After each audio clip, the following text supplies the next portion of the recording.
Hello everyone. बड़ों को मेरा सादर प्रणाम, छोटों को मेरा बहुत सारा प्यार और आशीर्वाद। मेरे प्यारे बच्चों, मैं प्रेम पांडे फ्यूचर आईएएस एकेडमी से आपके समक्ष खुद को प्रस्तुत करने का एक प्रयास एक बार फिर से कर रहा हूँ। मेरे प्यारे भाइयों बहनों, आज के इस अंक में को शुरू करने से पहले मैं आपको कुछ एक ऐसा मूल मंत्र देना चाहता हूँ जिसको अगर यदि आप कोई भी विद्यार्थी, कोई भी बच्चा या कोई भी बड़ा जो कार्य कर रहा हो, उसके लिए ये शायद मेरे बोले गए चीज़ों से शायद उसके लिए उपयोगी साबित हो सकता है। मेरे प्यारे भाइयों बहनों, सीधा सिद्धांत ये है कि हम किसी भी कार्य को करने से पहले उस कार्य की जो बैकग्राउंड है उसको पहले हम देख लें कि ये कार्य कैसे किया जाएगा। क्या ये कार्य हमसे होगा भी या नहीं, क्या ये कार्य कितने समय में हो सकता है, अगर हम कितनी रुचि के साथ इस कार्य को करें तो ये कार्य कितने समय में खत्म हो जाएगा। इन सब चीज़ों को यदि हम फोकस दिमाग में रख के चलते हैं और रुचि के साथ चलते हैं, एक इंटरेस्ट के साथ उस कार्य को करते हैं, तो वो कार्य कोई भी हो, बिजनेस का हो, पढ़ाई का हो या किसी भी चीज़ का हो, वो कार्य हम देखते हैं कि आते आते धीरे धीरे वो कार्य बहुत आसानी से समाप्त हो जाता है। यदि मेरे प्यारे भाइयों बहनों आपके दिमाग, आपके मस्तिष्क में कोई भी प्रकार की चिंता या कोई विकार या कोई डिप्रेशन होगा और आप उस कार्य को करेंगे, तो आप ट्रस्ट करिए मुझ पर कि आप उस कार्य को अपना 100% नहीं दे पाएंगे और उस कार्य को आप कभी भी संपूर्ण नहीं कर पाएंगे। इस चीज़ का मेरा दावा है। तो किसी भी कार्य को शुरू करने से पहले, किसी भी अध्ययन अध्यापन को शुरू करने से पहले, सबसे पहले अपने विचारों में सकारात्मकता लेके आइए और एक रुचि लेके आइए और हैप्पीनेस के मोड को ऑन कर दीजिए और खुशी के साथ सबसे मिल के, सबसे जुल के, सबसे एकदम खुशी मन से अपने कार्य को शुरू करिए और देखिए आने वाले समय में वो कार्य कितने आराम से, कितनी आसानी से आपके समझ खत्म हो जाएगा। मेरे प्यारे भाइयों बहनों, हम लोगों ने कल राष्ट्रपति और राज्यपाल पर चर्चा की थी। हम पढ़ाई की बात और अब हम लोग पढ़ाई की तरफ बढ़ते हैं। मैं जाते जाते आप लोगों को एक प्रश्न दिया था कि आप लोग मुझे बताइए कि मूल अधिकार और डीपीएसपी के बीच में क्या अंतर है। इसके बारे में, मूल अधिकार के बारे में मैंने विगत क्लासेस में मैंने डिस्कस किया था कि मूल अधिकार क्या होता है। और उसको मैंने जब डिस्कस किया था मेरे प्यारे भाइयों बहनों, अगर आप जिन लोगों ने मेरी वीडियो नहीं देखी है वो पीछे ही प्ले लिस्ट में जाइए और वहाँ पे फंडामेंटल राइट्स का एक वीडियो है, उसको आराम से देखिए, उसके कंसेप्ट को समझिए। क्योंकि उस जगह मैंने फंडामेंटल राइट्स को जो समझाया है वो क्षेत्रीय भाषा और दैनिक भाषा का प्रयोग किया, ना मैंने लक्ष्मीकांत की भाषा का प्रयोग किया, ना मैंने एनसीईआरटी की भाषा का प्रयोग किया। मैं किसी किताब की भाषा का प्रयोग ना करने से बहुत बचता हूँ, क्योंकि किताबी भाषा इतनी ज़्यादा टफ होती है कि आदमी उसको समझने के लिए बहुत, अगर मैं किताबी भाषा ही आपके सामने प्रस्तुत करने आता हूँ तो आप लोग किताब खरीदिए, खुद पढ़ लीजिए। क्षेत्रीय भाषा, दैनिक भाषा में जो चीज़ें हम समझ लेते हैं वो हमें हमेशा याद रहती हैं। बोलो मैं बात सही कह रहा हूँ या नहीं कह रहा हूँ। जो चीज़ें हम दैनिक भाषा में समझ लेते हैं वो चीज़ हमको याद होती है।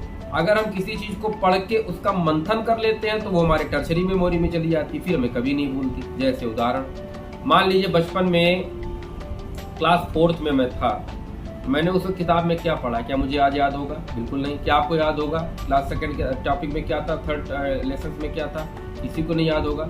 लेकिन क्या उसी वक्त मान लीजिए हमारी आंखों के सामने कोई ऐसी विभत्स घटना हो गई हो, रोड पर कोई ऐसा एक्सीडेंट हो गया हो या कोई ऐसा कार्य हो गया हो जो सीधे मेरे मस्तिष्क पर इसका प्रभाव पड़ा हो, हम कितने भी बड़े हो जाएं, बूढ़े हो जाएं, लेकिन हम उस घटना का जिक्र अपने दोस्तों यारों से करते हैं कि बचपन में ये घटना हुई थी। क्या हम कभी बचपन में इस चीज़ का जिक्र करते हैं कि यार 3rd लेसन में इस टॉपिक में ये क्वेश्चन था? क्योंकि तब इतने समय तक वो हमको याद नहीं रहता, लेकिन हम चाहें तो उसको हमेशा के लिए भी याद कर सकते हैं। लेकिन चीज़ों को हमें मंथन करना पड़ेगा। पढ़ने के बाद हमको चीज़ों को बैठ के मंथन करना पड़ेगा कि हमने क्या पढ़ा और हमने क्या पाया, मुझे कितना याद हुआ। ये बिना मंथन करे वो चीज़ें आपके सामने निकल कर कभी नहीं आएंगी। तो पढ़ाई तो जरूरी है, लेकिन आंख बंद करके चीज़ों को हमने क्या पढ़ा उसको सोचना उससे भी ज़्यादा जरूरी है। मेरा तो यही मानना है। मेरे प्यारे भाइयों बहनों, ऑनलाइन क्लासेज में बहुत सारे अच्छे अच्छे प्रबुद्ध अध्यापक आके पढ़ा रहे हैं। विकास देवी कीर्ति साहब पढ़ा रहे हैं, खान सर पढ़ा रहे हैं, उत्कर्ष क्लासेस चल रही, तमाम तो क्लासेस चल रही है। ये कोई क्लास आपका सिलेक्शन नहीं कर सकती है, आपको सिलेक्शन नहीं दिला सकती है। मैं हर वीडियो में मैं खुद अपनी बात कर रहा हूँ, या कोई भी चैनल या कोई भी अध्यापक को आपका सिलेक्शन तब तक नहीं करवा सकता जब तक सिलेक्शन लेने का मन आपका खुद का नहीं है। जब आपका अपना खुद का मन ये हो जाएगा कि हाँ यार अब मुझे सिलेक्शन लेना है, उसी दिन से आपकी पहली सीढ़ी पर चढ़ना प्रारंभ हो जाएगा। तो खुद के मन को मजबूत करिए, मन को स्थिर करिए, मन को प्रसन्न करिए, निरंतरता के साथ आप जिस भी फील्ड में जो कार्य करेंगे आप उसमें सफल हो जाएंगे, लेकिन वो कंसिस्टेंसी ब्रेक नहीं होनी चाहिए तब तक जब तक आप अपने लक्ष्य को भेद नहीं देते हैं, जब तक आप अपने लक्ष्य को प्राप्त नहीं कर देते हैं। मेहनत इतनी खामोशी से करो मेरे दोस्तों कि सफलता चीख मारते हुए आपके कदमों में आके गिर जाए। इतनी साइलेंट होकर मेहनत करो कि दुनिया देखे आपका रुतबा आपके रिजल्ट से, आपके लक्ष्य को पा लेने से। देखिए दुनिया में ये माँ बाप, ये भाई बहन, बच्चे कोई काम नहीं आने वाले। या आपकी अपनी सफलता, आपका अपना लक्ष्य ही हमेशा आपके काम आएगा। ये चीज आज आप जान लीजिए। पढ़ाई करने से पहले उसके मूलभूत सिद्धांतों को जब तक आप नहीं जानेंगे आप जीवन में सफल नहीं हो पाएंगे। सफलता का मूल मंत्र यही है कि हम चीज को कंसिस्टेंसी के साथ, खुशी मन के साथ, स्थिरता के साथ, बिना घमंड के, बिना आवेश के यदि हम किसी चीज को करते हैं, किसी जानने का प्रयास करते हैं, तो माँ भगवती स्वयं आपको आशीर्वाद देती है कि आप उस लक्ष्य को भेद लें। मेरे प्यारे भाइयों बहनों, कल हम लोगों ने राज्यपाल और राष्ट्रपति पर चर्चा की थी, दोनों के बीच में अंतर को बताया था। यूपीएससी मेंस राइटिंग पे हम लोगों ने इसके व्याख्या को भी बताया था। फिर जाते जाते मैंने आप लोगों को फंडामेंटल राइट्स और डीपीएसपी के बीच में व्याख्या करने की बात की थी, अंतर बताने की बात की थी। यदि जो भी भाई बहन मेरे इस प्रश्न को करने के पहले सोचा होगा तो पहले उसने डीपीएसपी भी अच्छे से पढ़ लिया होगा, फंडामेंटल राइट्स भी अच्छे से पढ़ लिया होगा, क्योंकि जब तक हम दोनों टॉपिक को सही से पढ़ेंगे नहीं, दोनों के बीच में अंतर को हम स्पष्ट नहीं कर पाएंगे। तो आपके दो टॉपिक खत्म हो गए होंगे इस एक प्रश्न से। तो सीधी सी बात है, मैं इसको सरल शब्दों में फिर से आपके समक्ष प्रस्तुत कर रहा हूँ कि फंडामेंटल राइट्स राज्य के विरुद्ध नागरिकों को दिया गया अधिकार है, जिसके हनन होने के पश्चात भारत का प्रत्येक नागरिक डायरेक्ट उच्च न्यायालय और उच्चतम न्यायालय जा सकता है।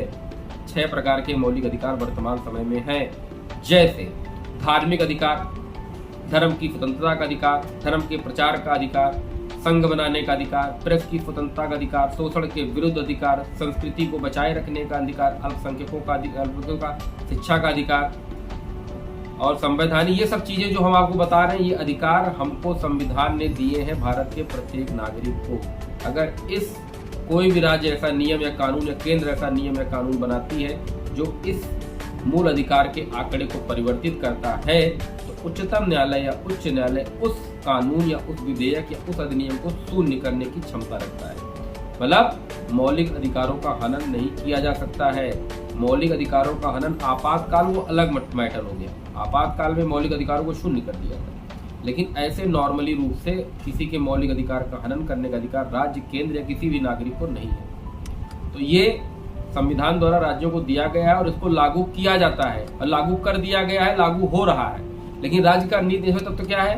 राज्य का नीति निर्देशक तत्व एक आदर्श मात्र है जो प्रत्येक राज्यों को एक गाइड है जो ये दिखाता है कि आपका राज्य ऐसे ऐसे होना चाहिए, आपके राज्य में ये चीजें होनी चाहिए। एक कल्याणकारी राज्य की स्थापना के लिए राज्य का नीति निर्देशक तत्व एक गाइड मात्र है, जिसको प्रत्येक राज्य तभी लागू करेंगे जब उनके पास पर्याप्त संसाधन होगा। वो उस नियम को जो डीपीएसपी में है उसको लागू करने के लिए प्रतिबद्ध नहीं है तब तक, जब तक कोई भी राज्य के पास पर्याप्त संसाधन नहीं होगा तब तक। तो राज्य के नीति निर्देशक तत्व राज्य पर अप्लाई होने के लिए राज्य को आप प्रतिबद्ध नहीं कर सकते। किसी भी न्यायालय में राज्य के नीति निर्देशक तत्वों के आर्टिकल के विरुद्ध के थ्रू जाके आप ये नहीं कह सकते कि डीपीएसपी में ये चीज दिया गया, राज्य हमको ये चीज नहीं दे रही है, क्योंकि ये वाद योग्य नहीं है, लेकिन मौलिक अधिकार वाद योग्य है। तो एक प्रश्न ये रहा कि मौलिक अधिकार भारत के संविधान में कहां से लिया गया है, तो यह क्वेश्चन है, और कब लिया गया। दूसरा क्वेश्चन है भारत में राज्य का नीति निर्देशक तत्व भारत के किस देश से लिया गया है, इसके बारे में आप लोग मुझे कमेंट करके इसका उत्तर दीजिएगा। तो मौलिक अधिकार और डीपीएसपी में जो अंतर था वो एक प्रमुख अंतर यह था कि मौलिक अधिकार के हनन होने के पश्चात भारत का कोई भी नागरिक डायरेक्ट उच्च न्यायालय और उच्चतम न्यायालय जा सकता है, लेकिन राज्य का नीति निर्देशक में दिए गए सिद्धांतों को हम फॉलो करवा ले राज्य से, इसके लिए हम न्यायालय नहीं जा सकते तब तक जब तक राज्यों के पास पर्याप्त संसाधन नहीं होगा तब तक। मेरे प्यारे भाइयों बहनों, इसको फिर से आप लोग लिखिए एक बार, जो मैंने आपको कॉन्सेप्ट बताया इस कॉन्सेप्ट को समझिए, किताबों से पढ़िए, फिर से इसको ट्राई करिए लिखने के लिए, क्योंकि जो 4-6 लोग मेरे पास आंसर राइटिंग भेजे हैं वो सिर्फ किताबी भाषा है। मेरे प्यारे भाइयों बहनों, किताबी भाषा में बार बार मैं बोलता हूँ कि लिखने का प्रयास मत करिए। किताबों को पढ़िए, पढ़ने के बाद 2-3 बार रीडिंग करिए, रीडिंग करने के बाद उसको मंथन करिए, अपने विचारों में प्रयोग करिए, अपने भाषा में आप चीजों को लिखने का प्रयास करिए मेरे भाइयों बहनों। अगर किताबी भाषा में लक्ष्मीकांत को डायरेक्ट लिख देंगे तो अब प्रशासक हमको बनना है कि लक्ष्मीकांत साहब को बनना है? हमको पढ़ना लक्ष्मीकांत को, लेकिन विचार अपने रखने, वो भी सकारात्मक रूप से। तो जब भी कोई भी क्वेश्चन, पिछले 3 दिनों से मैं ये समझा रहा हूँ कि कोई भी प्रश्न का उत्तर यदि आप लिख रहे हैं तो उसमें सकारात्मकता और अपने खुद की भाषा में उसको लिखने का प्रयास करिए। मैं बार बार ये चीज समझा रहा हूँ। आज ये जो यूपीएससी स्टेट लेवल के मेंस राइटिंग की चर्चा हम पिछले 2-3 दिनों से कर रहे हैं, तो कल की क्लास में हम इस पे चर्चा नहीं करेंगे। कल की क्लास में हम लोग सीधे कैग, सीजेआई, जो छोटे छोटे सीवीसी, ये जो चीजें हैं, जो छोटे छोटे हमारे संगठन हैं, हम लोग इन पर बात करेंगे। और इस पर जो भी मेंस में क्वेश्चन बनता है, जो भी प्री में क्वेश्चन बनता है, हम लोग कल इस पे चर्चा करेंगे। मेरे प्यारे भाइयों बहनों, देखिए, मेरा काम हर दिन आपके समक्ष प्रस्तुत होना है, हर दिन उस टॉपिक पर डिस्कस करना है जो टॉपिक आज के समय में महत्वपूर्ण है। यूनिफॉर्म सिविल कोड आजकल बहुत ये मुद्दा उछल रहा है, तो आप लोग मुझे बताइए ये है क्या भारत में इसको लागू होना चाहिए कि नहीं होना चाहिए? अगर होना चाहिए तो सकारात्मक पक्ष क्या और नकारात्मक पक्ष क्या, दोनों के बारे में आप लोग मुझे लिख के मेरे व्हाट्सएप नंबर 8299033374 पर भेज दीजिए। ये आपकी ड्यूटी है। मेरे प्यारे भाइयों बहनों, मैं हर दिन एक रोमांच के साथ आपके समक्ष प्रस्तुत होता हूँ। क्यों? क्योंकि मैं जानता हूँ कि मुझे सुनने वाले बच्चे हैं जो जिनको मैं पहले पढ़ा चुका हूँ या जो मुझसे पढ़ के आज किसी पद पर स्थापित हो चुके हैं। मैं ये वीडियो, ये जो भी मेरा सेशन होता है, ये उन्हीं बच्चों के लिए होता है जो अपने लक्ष्य को पाना चाहते हैं, जो कुछ करना चाहते हैं। संसाधन की कमी की वजह से जो बच्चे आज गाइडेंस में नहीं आ पा रहे हैं, वो बच्चे कहीं ना कहीं मुझसे कुछ ना कुछ सहायता तो प्राप्त कर ही रहे हैं। अगर मेरे इस वीडियो बनाने से किसी एक भी विद्यार्थी जिनके पास संसाधन नहीं है, जिनके पास व्यवस्था नहीं है, का कल्याण होता है, तो ये मेरे लिए स्वयं में इससे बड़ा कल्याण कोई नहीं होगा। मेरे प्यारे भाइयों बहनों बच्चों, आप ही लोग से मैं हूँ, मुझसे आप लोग नहीं हैं। जब तक आप लोग नहीं चाहेंगे तब तक एक अध्यापक अपने अध्यापन को कितना भी अच्छे से कला कौशल को प्रदर्शित कर ले, लेकिन वो तब तक मशहूर या फेमस नहीं, तो जब तक विद्यार्थी उसका सपोर्ट नहीं करेंगे। तो मैं आपसे किसी सपोर्ट को ज़बरदस्ती करवाने के लिए आपसे प्रार्थना करने नहीं आया हूँ। मैं उन स्थितियों को देख चुका हूँ जो आज के विद्यार्थी जिन स्थितियों में रह रहे हैं, जिन स्थितियों में पढ़ रहे हैं। तो मेहनत को करना आपको है, पढ़ना आपको है, चिंतन आपको करना है, विचार आपको अपने बदलने हैं। हम सिर्फ आपको उन दिशाओं पर, उन चीज़ों पर फोकस करेंगे जहां पर जो कमियां लोग विद्यार्थी लोग करते हैं। तो मैंने जो आज सेशन पे बात किया है, मूल अधिकार और डीपीएसपी के बीच जो छोटे मोटे अंतर मैंने आपको बताया क्षेत्रीय भाषा में, इसको फिर से लिखने का प्रयास करिए। एनसीईआरटी से इसको पढ़िए, लक्ष्मीकांत से इसको पढ़िए और फिर मंथन करिए, फिर लिखिएगा। और मेरे प्यारे भाइयों बहनों, सीजेआई, कैग हो गया, सिविल सीबीसी हो गया, इस पर हम लोग कल की क्लास में चर्चा करेंगे।